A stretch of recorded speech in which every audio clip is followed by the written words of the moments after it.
সপ্তম পর্ব।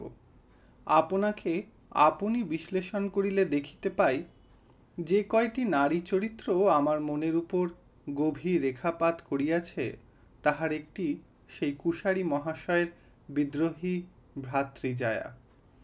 এই সুদীর্ঘ জীবনে সুনন্দাকে আমি আজও ভুলি নাই।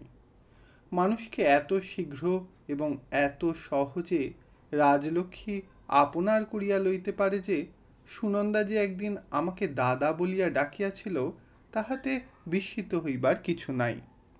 না হইলে এই আশ্চর্য মেয়েটিকে জানিবার সুযোগ আমার কখনো ঘটিত না। অধ্যাপক যদু তর্কালঙ্কারের ভাঙাচোরা 2-3খানা ঘর আমাদের বাড়ির পশ্চিমে মাঠের এক প্রান্তে চাহিলেই সোজা চোখে পড়ে। এখানে আসিয়া পর্যন্তই পড়িয়াছে, কেবল এক বিদ্রোহিণী যে ওইখানে তার স্বামী পুত্র লইয়া বাসা বাঁধিয়াছে, ইহাই জানিতাম না। বাঁশের পুল পার হইয়া একটা কঠিন অনুর্বর মাঠের উপর দিয়া মিনিট 10 পথ।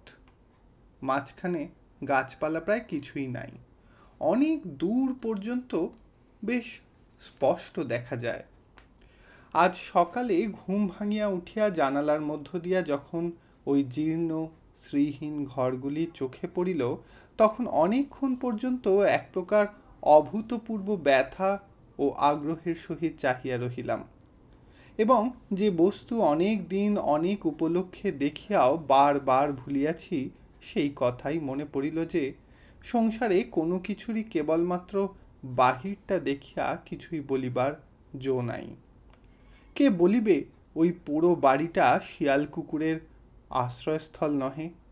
কে অনুমান করিবে ওই কয়খানা ভাঙা ঘরের মধ্যে কুমার, রঘু, শকুন্তলা, মেঘদূতের অধ্যাপনা চলে? হয়তো স্মৃতি ও ন্যায়ের মীমাংসা ও বিচার লইয়া ছাত্র পরিবৃত এক নবীন অধ্যাপক মগ্ন হইয়া থাকেন।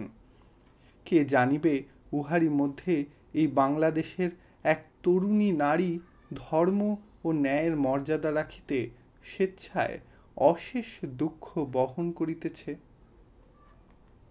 দক্ষিণের জানালা দিয়া বাটির মধ্যে দৃষ্টি পড়ায় মনে হইল উঠানের উপর কি যেন একটা হইতেছে।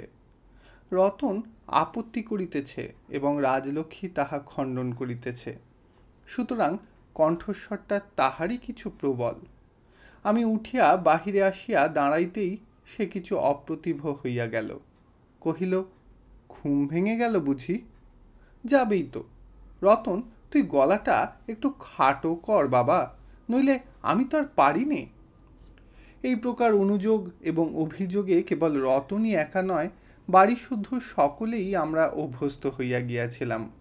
অতএব সেও চুপ করিয়া রহিল, আমিও তেমনি কথা কহিলাম না। দেখিলাম একটা বড় চাঙারিতে চাল, ডাল, ঘি, তেল প্রভৃতি এবং আর একটা ছোট পাত্রে এতজ্জাতীয় নানাবিধ ভোজ্য বস্তু সজ্জিত হইয়াছে। মনে হইল এইগুলির পরিমাণ ও তাহাদিগকে বহন করিবার শক্তি সামর্থ্য প্রসঙ্গেই রতন প্রতিবাদ করিতেছিল। ঠিক তাই রাজলক্ষ্মী আমাকে মধ্যস্থ মানিয়া বলিল, শোনো এর কথা, এই কটা চাল ডাল বয়ে নিয়ে যেতে পারবে না, এ যে আমি নিয়ে যেতে পারি রতন। এই বলিয়া সে হেঁট হইয়া স্বচ্ছন্দে বড় ঝুড়িটা তুলিয়া ধরিল। বাস্তবিক ভার হিসাবে মানুষের পক্ষে, এমনকি রতনের পক্ষেও এগুলি বহিয়া লইয়া যাওয়া কঠিন ছিল না। কিন্তু কঠিন ছিল আর একটা কাজ, ইহাতে তাহার মর্যাদাহানি হইবে। কিন্তু মনিবের কাছে লজ্জায় এই কথাটাই সে স্বীকার করিতে পারিতেছিল না। আমি তাহার মুখের পানে চাহিয়া অত্যন্ত সহজেই এ কথাটা বুঝিতে পারিলাম। হাসিয়া কহিলাম, তোমার যথেষ্ট লোকজন আছে, প্রজারও অভাব নেই, তাদের কাউকে দিয়ে পাঠিয়ে দাও, রতন না হয় খালি হাতে সঙ্গে যাক। রতন অধোমুখে দাঁড়াইয়া রহিল। রাজলক্ষ্মী একবার আমার ও একবার তাহার প্রতি দৃষ্টিপাত করিয়া নিজেও হাসিয়া ফেলিয়া বলিল, হতভাগা 8 ঘন্টা ধরে ঝগড়া করলে, তবু বললে না যে ওসব ছোট কাজ রতনবাবুর নয়, যা কাউকে ডেকে আনগে। সে চলিয়া গেলে আমি জিজ্ঞাসা করিলাম, সকালে উঠেই এসব যে? রাজলক্ষ্মী বলিল, মানুষের খাবার জিনিস সকালে পাঠাতে হয়, আমি জিজ্ঞাসা করিলাম, কিন্তু কোথায় পাঠানো হচ্ছে এবং তার হেতু? রাজলক্ষ্মী কহিল, হেতু মানুষে খাবে এবং যাচ্ছে বামুন বাড়িতে। কহিলাম, বামুনটিকে? রাজলক্ষ্মী হাসি মুখে ক্ষণকাল চুপ করিয়া রহিল। বোধ হয় ভাবিল নামটা বলিবে কি না, কিন্তু পরক্ষণেই কহিল, দিয়ে বলতে নেই, পুণ্যি কমে যায়। যাও, তুমি হাত মুখ ধুয়ে কাপড় ছেড়ে এসো, তোমার চা তৈরি হয়ে গেছে। আমি আর কোনো প্রশ্ন না করিয়া বাহিরে চলিয়া গেলাম। বেলা বোধ হয় তখন 10টা। বাহিরের ঘরে তক্তাপোষের উপর বসিয়া কাজের অভাবে একখানা পুরানো সাপ্তাহিক কাগজের বিজ্ঞাপন পড়িতেছিলাম। একটা অচেনা কণ্ঠস্বরের সম্ভাষণে মুখ তুলিয়া দেখিলাম আগন্তুক অপরিচিতই বটে। কহিলেন, নমস্কার বাবুমশাই। আমিও হাত তুলিয়া প্রতি নমস্কার করিয়া বলিলাম, বসুন। ব্রাহ্মণের অতিশয় দিন বেশ, পায়ে জুতা নাই, গায়ে জামা নাই, শুধু একখানি মলিন উত্তরীয়। পরিধানের বস্ত্রখানি তেমনই মলিন, উপরন্তু 2-3 স্থানে গ্রন্থি বাঁধা। পল্লীগ্রামের ভদ্র ব্যক্তির আচ্ছাদনের দীনতা বিস্ময়ের বস্তুও নয়, কেবলমাত্র ইহার উপরেই তাহার সাংসারিক অবস্থা অনুমান করাও চলে না। তিনি সম্মুখে বাঁশের মোড়াটার উপরে উপবেশন করিয়া কহিলেন, আমি আপনার একজন দরিদ্র প্রজা। ইতিপূর্বেই আমার আশা কর্তব্য ছিল, ভারী ত্রুটি হয়ে গেছে। আমাকে জমিদার মনে করিয়া কেহ আলাপ করিতে আসিলে আমি মনে মনে যেমন লজ্জিত হইতাম, তেমনি বিরক্ত হইতাম। বিশেষত ইহারা যে সকল নিবেদন ও আবেদন লইয়া উপস্থিত হইত এবং যে সকল বদ্ধমূল উৎপাত ও অত্যাচারের প্রতিবিধান প্রার্থনা করিত, তাহাতে আমার কোনো হাতই ছিল না। ইহার প্রতিও প্রসন্ন হইতে পারিলাম না। কহিলাম, বিলম্বে আসার জন্য আপনি দুঃখিত হবেন না, কারণ একেবারে না এলেও আমি ত্রুটি নিতাম না, ওরকম আমার স্বভাব নয়, কিন্তু আপনার প্রয়োজন। ব্রাহ্মণ লজ্জিত হইয়া কহিলেন, অসময় এসে আপনার কাজে হয়তো ব্যাঘাত করলাম, আমি আর একদিন আসব। এই বলিয়া তিনি উঠিয়া দাঁড়াইলেন। আমি বিরক্ত হইয়া কহিলাম, আমার কাছে আপনার কি প্রয়োজন বলুন। আমার বিরক্তিটা তিনি অনায়াসে লক্ষ্য করিলেন। একটু মৌন থাকিয়া শান্তভাবে বলিলেন, আমি সামান্য ব্যক্তি, প্রয়োজনও যৎ সামান্য। মা ঠাকুরন আমাকে স্মরণ করেছেন, হয়তো তাঁর আবশ্যক থাকতে পারে, আমার কিছু নেই। জবাবটা কঠোর কিন্তু সত্য, এবং আমার প্রশ্নের তুলনায় অসঙ্গতও নয়, কিন্তু এখানে আসিয়া পর্যন্ত নাকি এরূপ জবাব শুনাইবার লোক ছিল না। তাই ব্রাহ্মণের প্রত্যুত্তরে কেবল বিস্ময়াপন্ন নয়, সহসা ক্রুদ্ধ হইয়া উঠিলাম। অথচ মেজাজ আমার স্বভাবত রুক্ষও নয়। অন্যত্র কোথাও এই কথায় কিছু মনেও হইত না, কিন্তু ঐশ্বর্যের ক্ষমতা জিনিসটা এতই বিশ্রী যে সেটা পরের ধার করা হইলেও তাহার অপব্যবহারের প্রলোভন মানুষের সহজে কাটাইয়া উঠিতে পারে না। অতএব অপেক্ষাকৃত ঢের বেশি রূঢ় উত্তরই হঠাৎ মুখে আসিয়া পড়িয়াছিল, কিন্তু ঝাঁচটা তার উৎক্ষিপ্ত হইবার পূর্বেই দেখিলাম পাশের দরজাটা খুলিয়া গেল এবং রাজলক্ষ্মী তাহার পূজার আসন হইতে অসমাপ্ত আহ্নিক ফেলিয়া রাখিয়াই উঠিয়া আসিল। দূর হইতে সসম্ভ্রমে প্রণাম করিয়া কহিল, এরই মধ্যে উঠবেন না, আপনি বসুন, আপনার কাছে আমার অনেক কথা আছে। ব্রাহ্মণ পুনরায় আসন গ্রহণ করিয়া বলিলেন, মা, আপনি তো আমার সংসারের অনেক দিনের দুশ্চিন্তা দূর করে দিলেন। এতে প্রায় আমাদের 15 দিনের খাওয়া চলে যাবে, কিন্তু সম্প্রতি অকাল চলছে, ব্রত নিয়ম কিছুরই দিন নেই। ব্রাহ্মণী আশ্চর্য হয়ে তাই জিজ্ঞাসা করছিলেন। রাজলক্ষ্মী সহাস্যে কহিল, আপনার ব্রাহ্মণী কেবল বারব্রতের দিনগুলোকেই শিখে রেখেছেন, কিন্তু প্রতিবেশীর তত্ত্ব নেবার কালাকাল বিচারটা আমার কাছে শিখে যেতে বলে দেবেন। ব্রাহ্মণ কহিলেন, এত বড় সিধেটা কি তাহলে মা?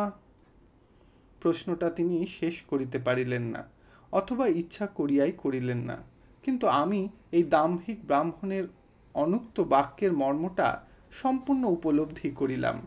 কিন্তু ভয় হইল আমারই মতো না বুঝিয়া রাজলক্ষ্মী হয়তো একটা শক্ত কথা শুনিবে। লোকটির একদিকের পরিচয় এখনো অজ্ঞাত থাকিলেও আর এক দিকের পরিচয় ইতিপূর্বেই পাইয়াছিলাম।